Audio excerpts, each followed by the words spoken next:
Well, here we are about 7 years after the Daredevil show was cancelled, 4 years after he was brought into the MCU, and 3 years since they f***ing ruined him in the same show as, well, this. He almost tasted that. Num, eat it up. Go play okay, 3, 2, 1. You know I'm the hottest, you ain't never gotta heat me. And the last time we saw him, he was quote-unquote fighting a diversity consultant's wet dream. Sorry, Echo, in one scene where he waits for her to get a leg up on him, in another shitty show where Kingpin cries like a little bitch. Also, the most recent MCU product release being a Captain America movie starring Hulk characters without Captain America. There are those who once again are saying this can save the MCU, but is there any stake in that claim? Well, join the Doctor as we examine Daredevil Born Again. The opening is far inferior to the Netflix one. The music is clearly a bad imitation and the stone, rather than blood imagery, looks boring. Also, the heartbeat is just gone. The CGI is awful and so is the pacing in the first few episodes. Foggy f***ing dies right away before the goddamn credits, for f***'s sake. They Alien 3'd this shit. This is what happens when you hire 20 writers and then scrub and reshoot the whole thing because of the strikes. Foggy didn't even get to do anything but make a call. This opening is obviously a reshoot compared to the rest of it. The stupid here time jump is ridiculous. We don't get to see anything that would have contributed to Matt getting over Foggy. We don't see how Foggy's fiancée reacts. Yeah, that's right, Daredevil Season 3. Or did you think we forgot? Also, why does Bullseye go after Foggy in the first place? Kingpin is the one who broke his back in Season 3. We needed a dedicated episode with Foggy, Matt and Karen, and then this should have been the end. It feels like there's a missing pieces here. The Matt and Karen drama is painful to sit through. Michael Gandolfini's character, Blake, is annoying. The whole thing of how Daredevil meets Heather because his co-worker, Kirsten, also known as diversity hire Karen Page, wanted him to get therapy. The stupid BB report segments are a waste of time and the character doesn't even end up doing anything in the end. And in episode 3, the Pestilence shows up when the guy says White Tiger won't get a fair trial because he is Puerto Rican. I don't give a if she's Ben Urich's niece. I'm getting insane Monarch vibes from this bitch. Them referencing Echo because I had to remember it existed.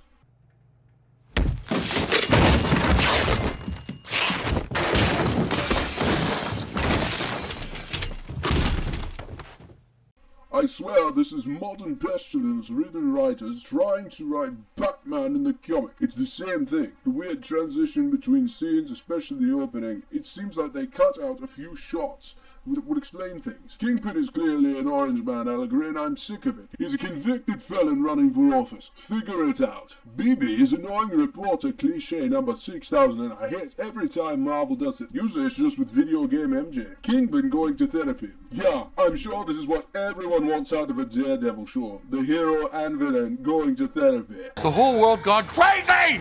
Kingpin's relationship problems with Vanessa are ridiculous as well. Kingpin being belittled because he left and Vanessa running the business was way better than he ever did because vagina is not where they were left after season 3. She was very much in love with it, but he leaves for a week, gets shot in the face by a walking checkbox and needs to recover from that, and then what? You decide to cuck him, yeah? It's cringe-inducing to sit through the therapy scenes, but it seems like Vanessa's struggle session. Also, the fact that everyone keeps saying how amazing she is. The new characters were clearly diversity hires. They couldn't cut it completely. They were trying to copy Netflix's success while pushing their new characters. It doesn't work. It doesn't matter how good it gets. I am never forgiving them for Foggy. Heather and Matt have no chemistry and they rushed their together now. Half the time I feel like I'm watching the practice because there's not much Daredevil in the first half. White Tiger's magical amulet is never explained and it's weird. White Tiger is killed by a Punisher copycat after he's been acquitted. But I kind of understand since the actor died in real life. But I still would have liked to see White Tiger do anything aside from CCTV footage, such as during the courtroom voiceover we actually see all the times he saved people. The scene where Kingpin is scared of Vanessa because of her girl boss look is Pestilence. The lack of the Catholic iconography is criminal because it's essential to Daredevil's character. Wow, he looks at a church and they mention God, big deal. The writers are using 3 new henchmen trying to replace Wesley from season 1, when all I remember about them is there's 3 of them. British guy, TikToker, and lady. The random guy crying about wanting probation because society made him poor is ridiculous, and the fact that he gets 10 days in jail with 30 priors would never happen in real life, or any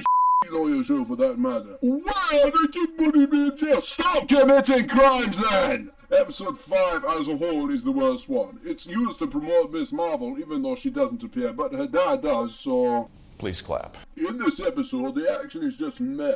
Matt does break a guy's leg though. We have to deal with annoying, diverse female detective number 47 who's awful at her job as the negotiator for the episode. The scene where they try and girlboss White Tiger's knees when she yells at Matt because he's not doing the police's job. And also she doesn't know he's Daredevil! Make it make sense! Also, well, I like that he embraces Daredevil. We've seen it in episode 5 when he broke the guy's leg! Even episode 7's stupid contrivance that Daredevil can feel Heather's face on a piece of flat paper after touching her that morning. Also, the fact that the Muse, one of the best Marvel villains to date, dies and it's Heather that kills him because go boss! Now Daredevil has no villain except for the cops, and I guess Bullseye's coming back, but he's in the first 10 minutes and is never heard from again.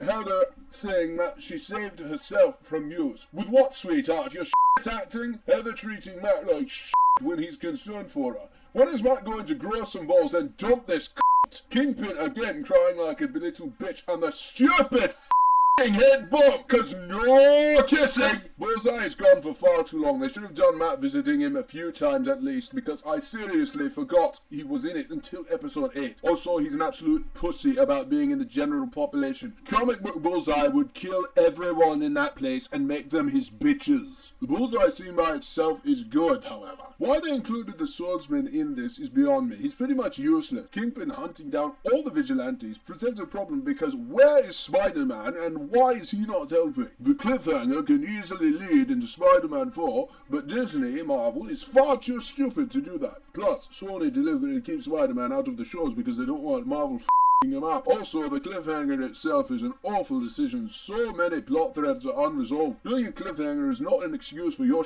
writing. Punisher only being in 2 episodes. Are you kidding me? Yeah, advertise him all you like, but no, don't do anything relevant until the last one. It seems like they're trying to set up the Defenders again and put when Matt says he needs an army, which did not go well last time, so why are they doing it again?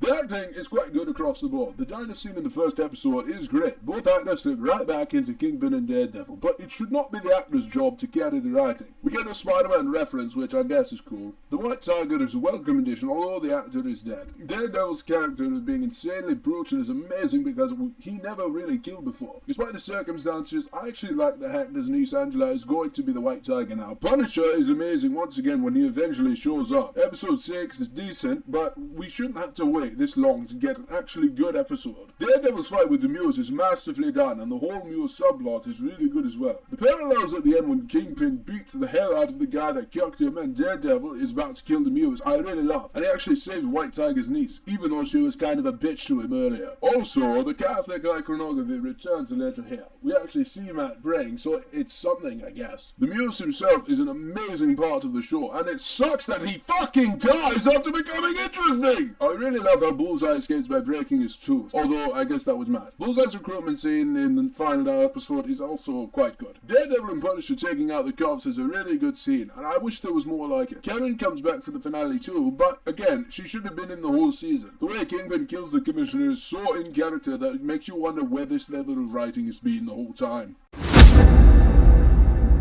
Charlie Cox and Vincent D'Onofrio's backs must hurt from carrying this show. Both of these guys were going to walk out if they didn't change some things, so you can thank them that we got some decent things in the show. John Bernthal slips right back into Punisher, giving us some of the only good moments in this Mando Season 3 feeling show. Margarita Leviva is not a good actress, and it shows in her heavily ADR'd scene with the Muse, and in all her moments with Matt, where she's upstaged immensely. Her character is not interesting, and I was rooting for Muse when she was about to die. Jenny L. Walton is also terrible as BB, the 10,000th annoying journalist in these damn shows, and once again a nothing character. Cherry I don't care about. He's okay as an actor, it's the material he's given that's bad. Kirsten is the worst character, period. It's better that we see less of her over time. I seriously don't care if she was bad in the comics. She's bad here in the end. Alia Zura is a fine actress. She's not as good as she was in the Netflix show because it seems like she doesn't care, and she's just stiff as a board for some reason.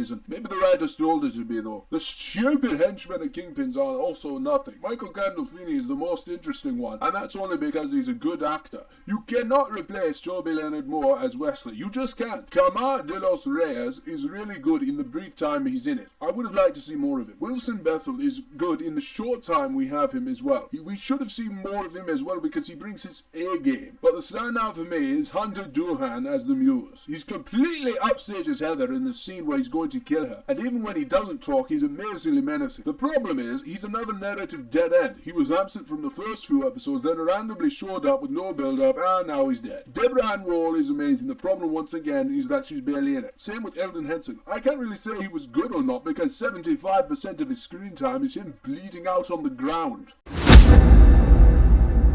This is nowhere near the Netflix show. Disney is trying to copy its success and it failed miserably. This show is like Mando Season 3. Nothing of consequence happens, and as soon as something interesting comes up, it abruptly ends. That being said, out of all the Disney MCU shows, this is the best one, but that's still not saying much. This show gets a 6 out of 10 in the Plague Doctor zone. I would like to see Daredevil again, but hopefully they do him right. I review Season 2, but we'll have to see if that's better or worse. So until the pestilence strikes, I am the Plague Doctor.